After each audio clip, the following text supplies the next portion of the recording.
Here I propose to give you some important case laws for each and every condition which I enumerated under offer. Now, first and foremost rule is an offer must give rise to legal consequences. Now, I will narrate a case. Rose Frank Company versus Crompton Brothers.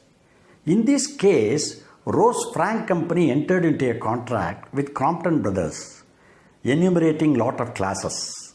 In one class, they said that they have got to supply tissue paper and payment should be made within 10 days from the date of issue of tissue papers.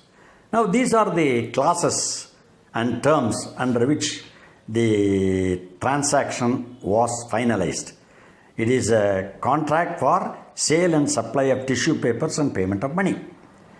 But in one important condition, both of them have agreed, if any one of the parties have committed default, supposing a party has supplied tissue papers, the other party has not paid the price, supposing the other party has paid the price in advance, the party who has got to issue the tissue papers have not supplied, they actually incorporated a condition which said they will not take resort to legal remedies. Very, very important.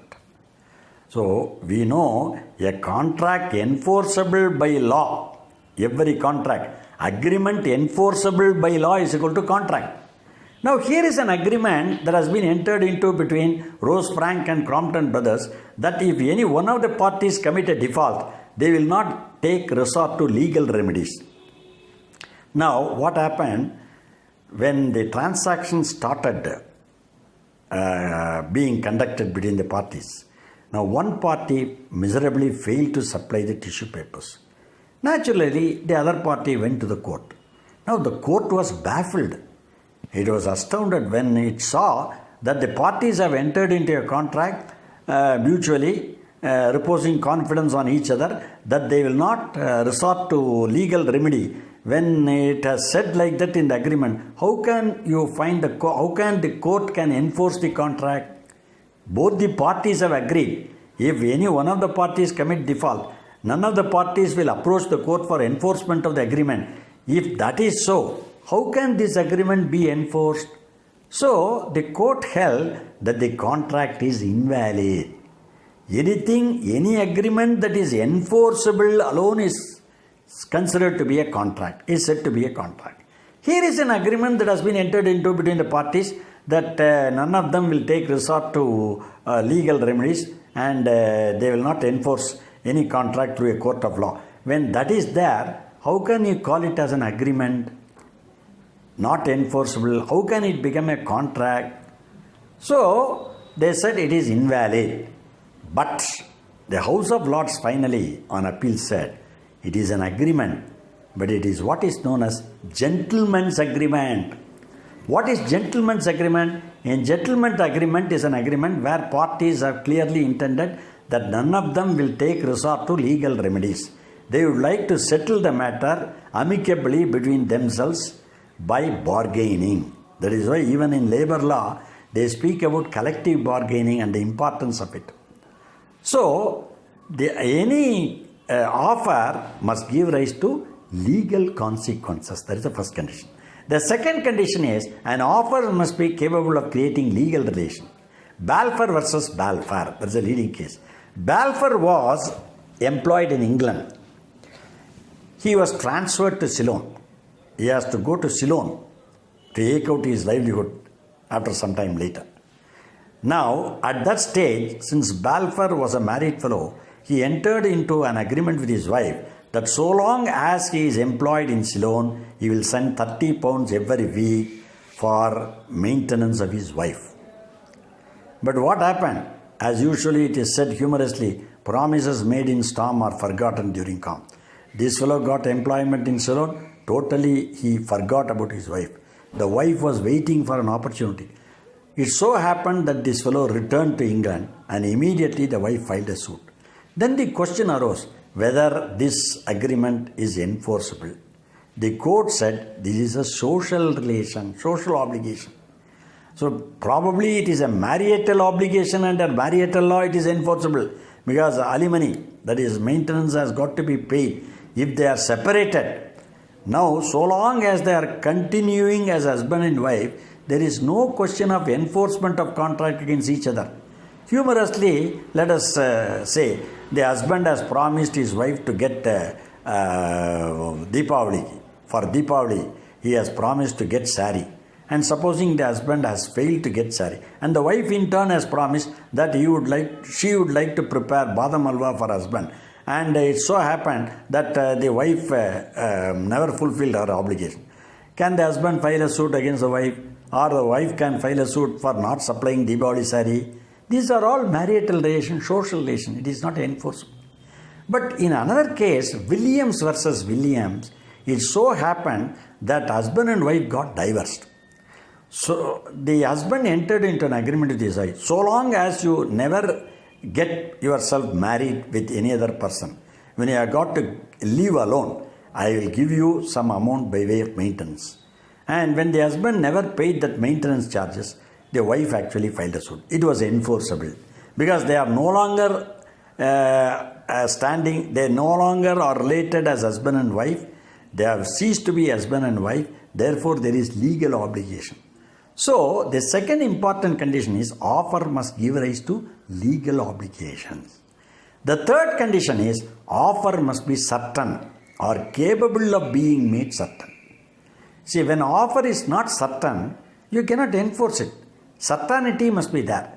In Taylor versus Portington, a broker entered into a contract with a prospective tenant that he would like to find out a house for him by way of rent, which should be a modern building and equipped with furniture according to the current style. Now, he was actually successful in tracing a house, but the prospective tenant said, this is not modern. I would rather put it even in common example. In matrimonial column in papers, you will come across a funny advertisement. Sophisticated boy required for a modern girl to fulfill her requirements. So this is how we get in marital advertisement in papers. Sophisticated boy for a girl with modern outlook. He seeks after alliance.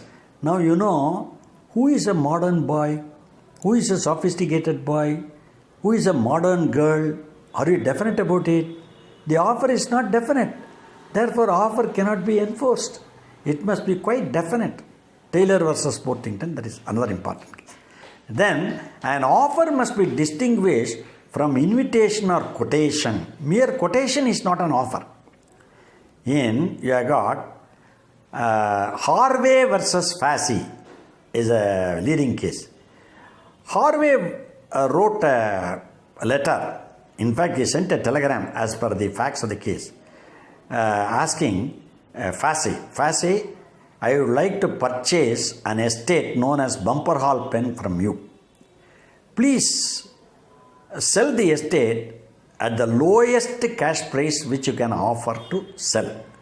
And for your reply telegram also, I have actually remitted the money. So first telegram emanated from Harvey to Fassi. Will you sell me your Bumper Hall Pen estate? What is the lowest cash price? I have paid for your reply also. Then Fassi wrote, he sent a reply telegram, 900 pounds. Immediately Harvey said, agreed, convey the estate. Now, when Fassi failed to convey the estate, Harvey rushed to the court. The court said, it is not an acceptance. You have asked two questions. Will you sell me the Bumper Hall Pen estate? First question. What is the lowest cash price? Your reply also has been paid for me. Now, Fassi has chosen to reply only the second. Lowest cash price he has replied. But not the first question. Will you sell me the Bumper Hall Pen? No, he has not answered that. So, therefore, it is only a quotation. A quotation, what is a quotation? A quotation is only an invitation to an offer. Tender.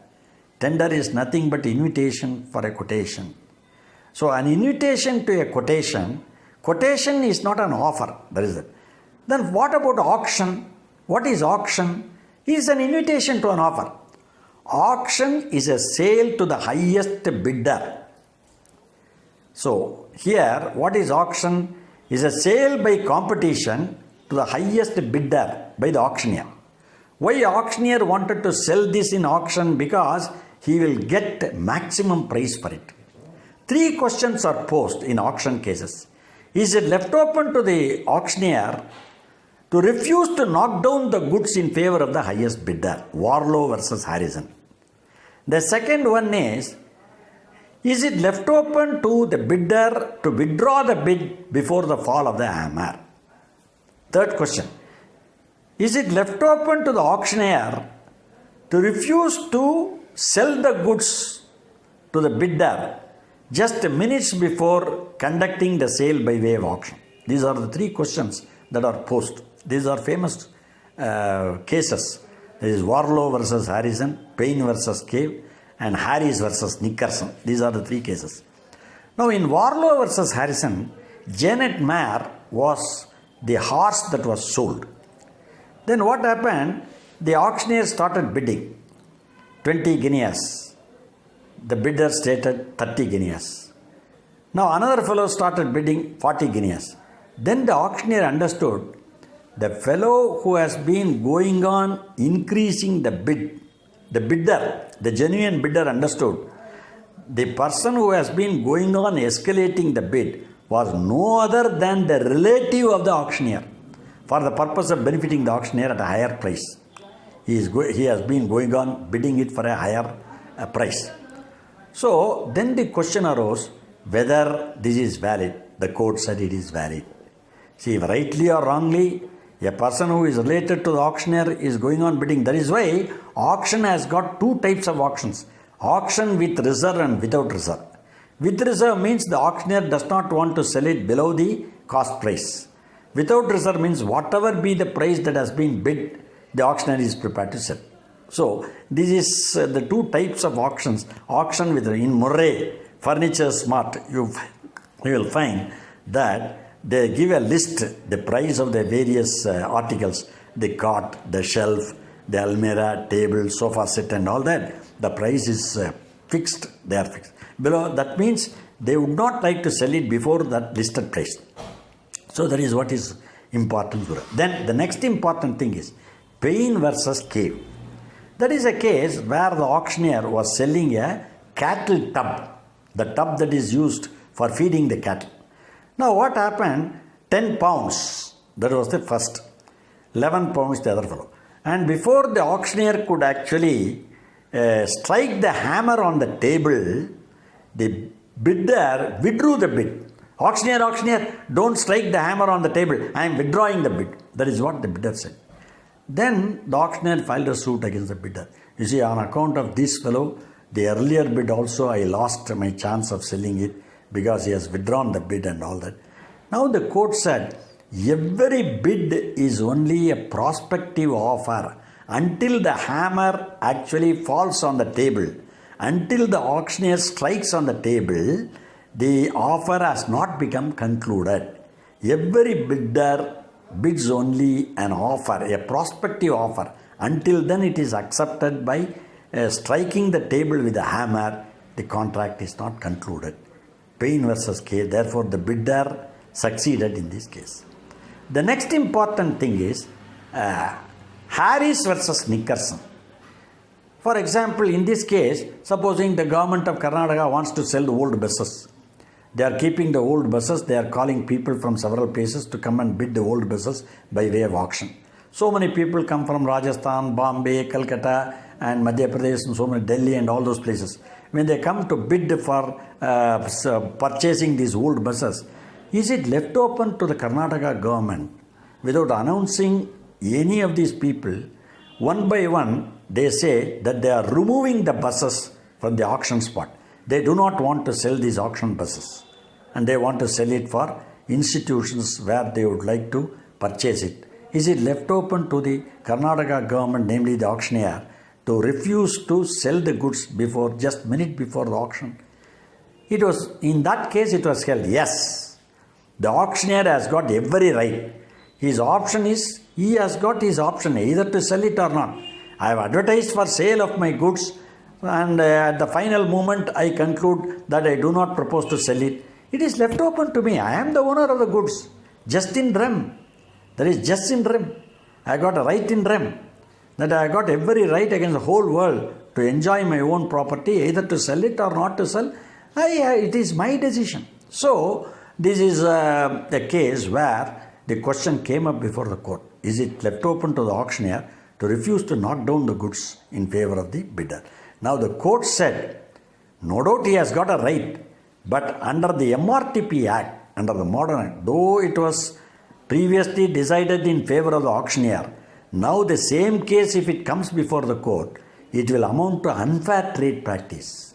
Having advertised for sale of these goods, namely the buses, is it left open to the auctioneer in the 10th minute to refuse to knock down the goods? This is bad, unfair trade practice. Therefore, all those people were entitled for damages. So that is the next important. The next important aspect with regard to offer is, an offer is distinguished as general offer and specific offer. What is offer? Offer made at large. Offer that is actually not meant for a particular specific individual, but it is for general public. There is a leading case, Carlyle versus Carbolic Smoke Ball Company. Carbolic Smoke Ball Company gave an advertisement as follows. £100 reward shall be given to anybody whomsoever who uses the smoke ball. Smoke ball means it is a pill, just like Vicks Vapor Rub. So £100 reward shall be given to anybody whomsoever who uses the smoke ball daily 3 times and still contracts the increasing epidemic influenza after using it will be entitled for the reward. He can get the reward. A sum of £1,000 have been deposited by us in the bank to show our earnestness. So these are the verbatim, the advertisement that was published in the paper. £100 reward shall be given to anybody whomsoever who uses the smoke ball thrice daily and after using it still contracts the increasing epidemic influenza will be entitled for the award. A sum of ₹1,000 has been deposited by us in the Alliance Bank.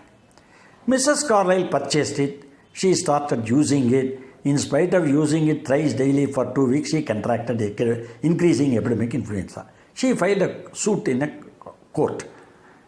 Question of libel. The House of Lords held, this is not a specific offer. This is a general offer, an offer meant for the entire public, though it has not been made for a specific individual. It is a general offer. So anybody who purchases it and uses it, that itself amounts to acceptance, implied contract, as we have already said. So here it is the very fact that Mrs. Carlyle have purchased it, that itself amounts to acceptance. She need not actually convey in so many express words that I have started using it and all that. Then the contract is, the offer is definite. Thrice daily for 2 weeks and still increasing, contracts the increasing epidemic influenza. Thrice daily for 2 weeks. It is very definite. £100 will be given as award. So this is also very specific. Therefore, this offer is specific. And it is supported by consideration. Consideration need not be in the form of benefit. It can also be in the form of detriment, sufferance. This particular lady has risked her life and chosen to purchase the smoke ball and started using it. Probably it may be allergic, but she has risked and she has started using it. It is considered to be adequate consideration. Therefore, this is considered to be a valid offer. A general offer must be distinguished from a specific offer. Then a continuing offer. A continuing offer must be distinguished from specific offer. What is a continuing guarantee? Supposing you want to go abroad to complete your education. Now you want a bank to give guarantee. Bank gives guarantee not only for particular year, but it gives guarantee for the continuous periods of continuing contract. I said normally bank gives guarantee, not specific guarantee, but a guarantee for a span of period until the education is completed. A particular person who chooses to get himself educated in a foreign country or in our own country You see, the bank actually gives guarantee and meets the entire expenses of his education. So every month the bank gives guarantee. But the guarantee is given by bank on some security. So that is what it happened. Now, the bank that in Offered versus Davis, what happened? The principal debtor and creditor. You see, a contract of guarantee is tripartite contract. First, there is a contract between the surety and the creditor. Second, there is a contract between the debtor and the creditor. Third, there is an implied guarantee between the surety and the creditor. That is how you have understood. You have to understand that. I will explain that later. Now, so far as this case is concerned, the creditor has given money to the debtor on the guarantee given by Davis. Now, what happened? This particular person who has given guarantee understood while the procedure was on that the debtor has become insolvent. He is no more solvent. He will not be in a position to repay the debt to the creditor. So what is the point in giving guarantee to that particular debtor on his behalf to pay the money to the creditor when the debtor himself is likely to become an insolvent? Therefore, they withdrew, though they have promised to give for 12 months. Even on the expiry of third month, the guarantor actually withdrew his guarantee. But the creditor ignored his withdrawal and went on paying the money. Then, when the money was not paid back by the debtor to the creditor filed a suit and against the surety. Now the surety said, I am not liable because this is a continuing guarantee. I have already withdrawn the guarantee after the expiry of 3 months. So it is prospective. So it is not any revocation of guarantee will always be prospective. That is future. But whatever past act has been done, that is not going to be covered, for which the surety will be liable. The surety has got to reimburse the creditor for the money which he has given to the debtor. This is what is known as subrogation. We will read about it later. So here a continuing guarantee is a guarantee that is extended for a span of period which is also known as continuing offer. Now there is yet another case, Great Northern Railway versus Vitam. It is a government contract, namely railways. They entered into a contract where this particular contractor, the Great Northern Railway, entered into a contract with Vitam. Vitam actually submitted his quotation when a tender was invited, and his quotation was accepted, and the railways placed the order with Vitam, and one of the conditions with regard to the fulfillment of the contract is that the 2000 tons of pig iron will be supplied every month for a period of 12 months. This is how the contract has actually narrated. Now what happened? This Vitam supplied for 3 months the 2000 tons every month. He has actually supplied 6000 tons for 3 months. But the money was not forthcoming from the railways. Government always takes its own time. They delay.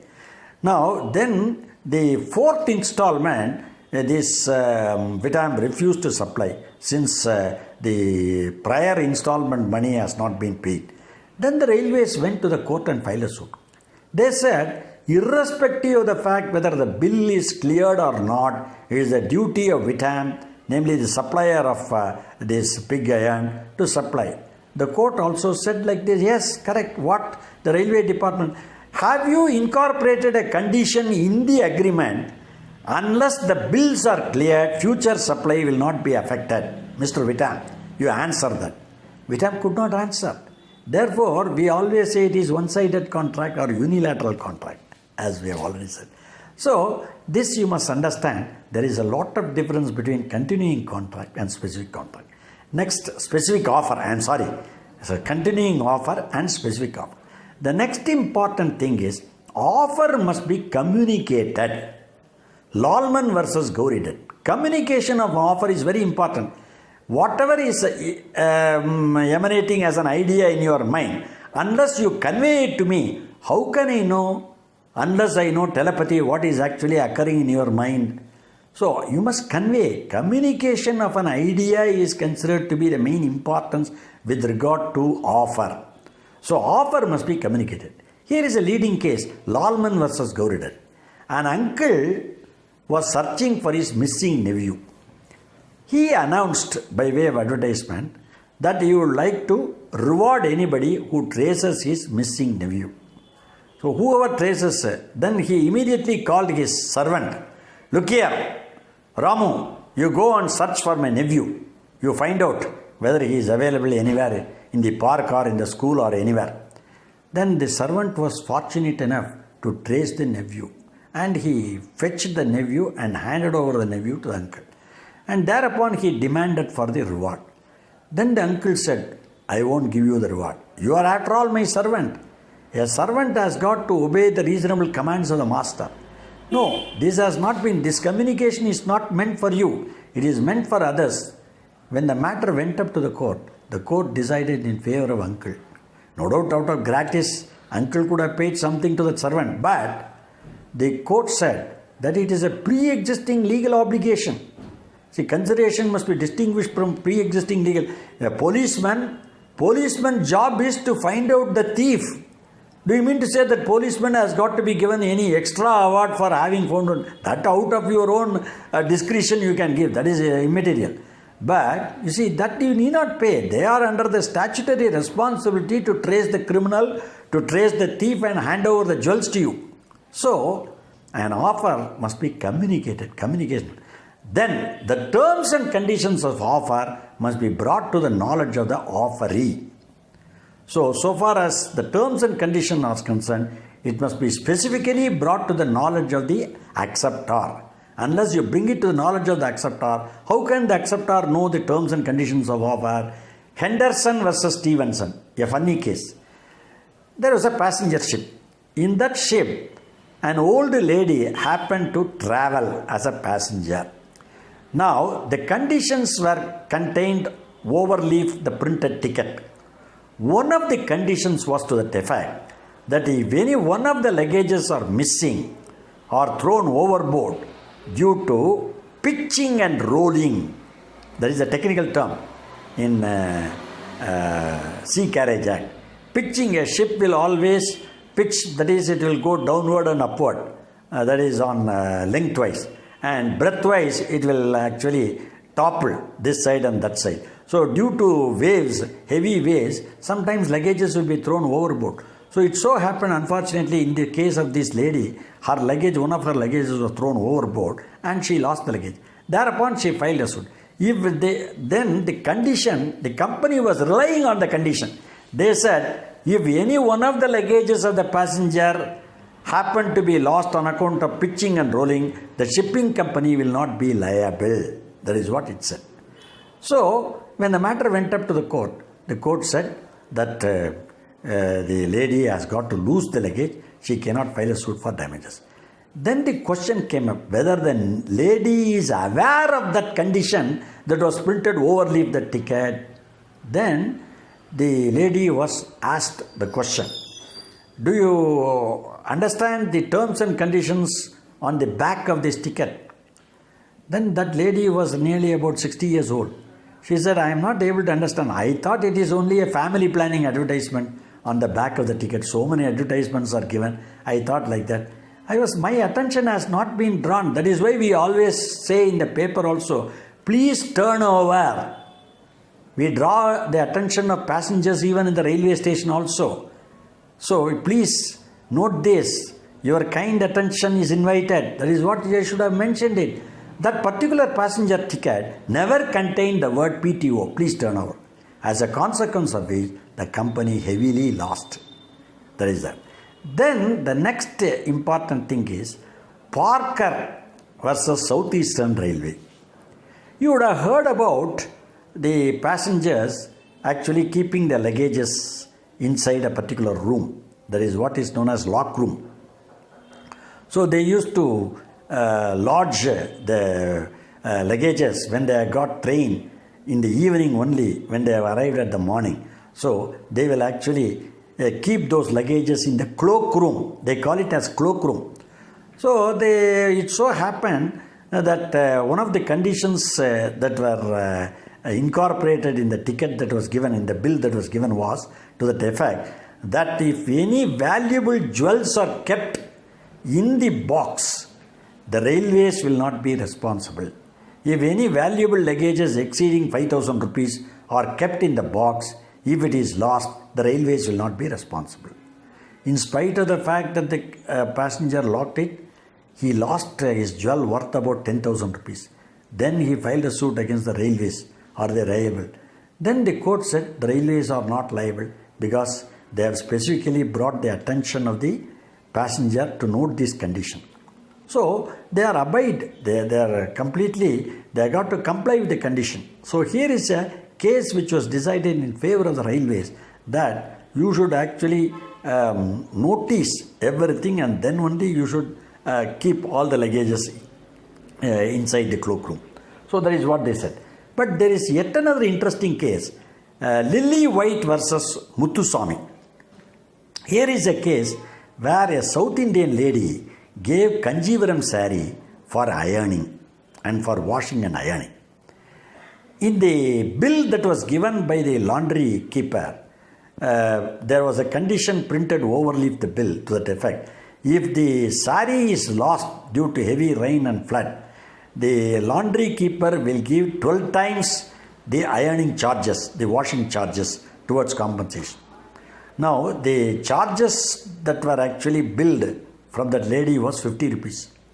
12 times means it is 50 into 12, 600 rupees. The saree was actually washed away and it was lost. Then the matter went up to the court. Then the court was asked that how much damages that should be given. As per the bill, the shopkeeper, the laundry fellow said, I am entitled to give only 600. 50 into 12 times. But the lady said, the value of Kanjivaram saree is so much. It is 5,000 rupees. It is said humorously, it is very risky to go with, allow women with costly Kanjivaram sarees in Delhi because there are a lot of tuchasanas there. They will remove the saree and leave the woman away. So the costly, you see, Kanjivaram saree means it is costly from 10,000 up to 50,000 we have got sarees. So where is the question of giving only 600 rupees by way of compensation for a saree which is worth about 5,000 rupees? Vociferously the lady shouted. Then the court said that there is not a contract. It is only a one-sided instruction or rather information to the particular person who offers to have his saree washed. So this is not a binding contract. It is only and that too, it is unilateral and it is not justifiable. That is what it said. So you must understand all these conditions by appreciating the facts of the cases which I have narrated and understand the principles of offer comprehensively. Thank you.